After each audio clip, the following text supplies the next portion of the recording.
नमस्कार दोस्तों, मैं हूं अमित और आप देख रहे हैं नॉलेनोर। दोस्तों, मेरे को ने जानना चाहा है कि ये मेरी वीडियो को देखते देखते इन्होंने बोला है कि बचपन से मैं आपके वीडियो को देख रहा हूं और छोटा से बड़ा हो गया हूं। मैंने 4 साल पहले क्वेश्चन किया था लेकिन अभी तक इसका जवाब नहीं मिला है।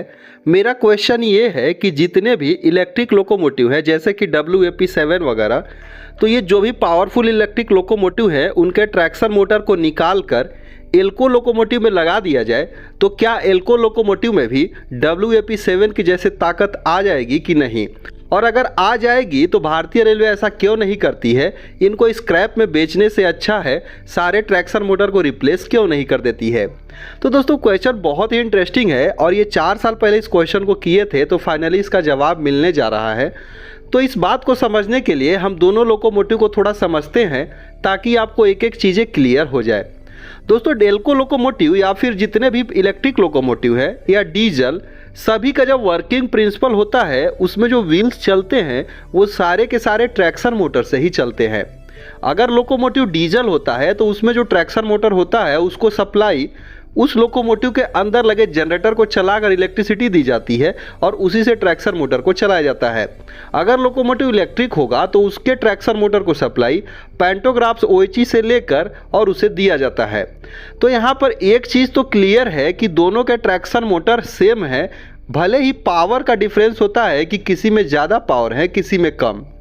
अब हम बात करते हैं एल्को लोकोमोटिव की। तो अगर आप एल्को लोकोमोटिव पे गौर करेंगे तो उसकी जो पावर होती है वह 3000 से 2600 से 3000 या फिर 3100 तक होती है हॉर्स पावर। वही अगर बात करें हम इलेक्ट्रिक लोकोमोटिव की तो WAP7 लगभग 6100 हॉर्स पावर की होती है।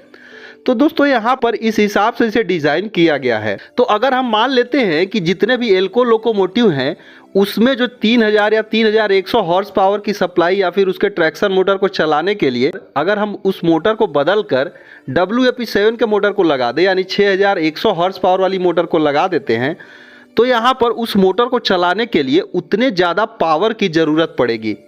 तो यानी कि यहाँ पर जो पहले से जनरेटर लगा हुआ है उस जनरेटर को हटाकर दूसरा जनरेटर यहाँ पर लगाना पड़ेगा, तभी उस ट्रैक्शन मोटर को पावर मिल पाएगी। तो दोस्तों, इस प्रकार से देखा जाए तो मोटर और जनरेटर दोनों को उस पूरे लोकोमोटिव से रिप्लेस करना पड़ेगा। और अगर जनरेटर और यहाँ पर जनरेटर को और ट्रैक्शन मोटर को रिप्लेस किया गया तो उसके सारे जो है फंक्शन को रिप्लेस करने पड़ेंगे। तो यहाँ पर कुल मिला जुला कर निष्कर्ष ये निकलता है कि जब हम पूरी चीज़ यानी कि अंदर की सारे चीज़ को हटा ही दें, सिर्फ और सिर्फ ऊपर का बॉडी रह जाएगा, तो ऐसा करने से फ़ायदा क्या होगा?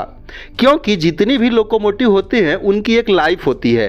लाइफ कहने का मतलब ये हुआ कि उसके अंदर के पार्ट, उसके बाहर के पार्ट, सभी पार्ट को एक लाइफ होती है जो कि 20 से 25 साल तक होती है। तो अगर हम अंदर के पार्ट्स को रिप्लेस कर देते हैं लेकिन बाहर के जो बॉडी है, आउटर सारी चीज़ें, वो तो ऑलरेडी स्क्रैप हो जाती है उतने दिन में, तो अंदर के सारी चीज़ों को बदल कर बाहर के सिर्फ पुराने रखने से कोई मतलब होगा नहीं।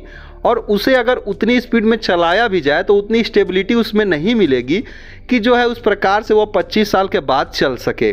इसीलिए यहाँ पर इन्होंने जो सोचा कि ऐसा किया सकता है कि नहीं, तो दोस्तों अगर ट्रैक्शन मोटर को ही और पावर को बदल दिया जाए तो ज़रूर वहाँ पर स्पीड मिलेगी लेकिन वो चीज़ें ज़्यादा टिकाऊ नहीं रहेगी।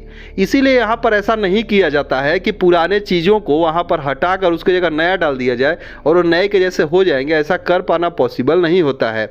तो दोस्तों, ये कुछ वजह है जिसके चलते अगर कोई चीज़ें की लाइफ ख़त्म हो जाती है तो उनको हटा दिया जाता है और वहाँ पर दूसरी चीज़ें ही रखी जाती है।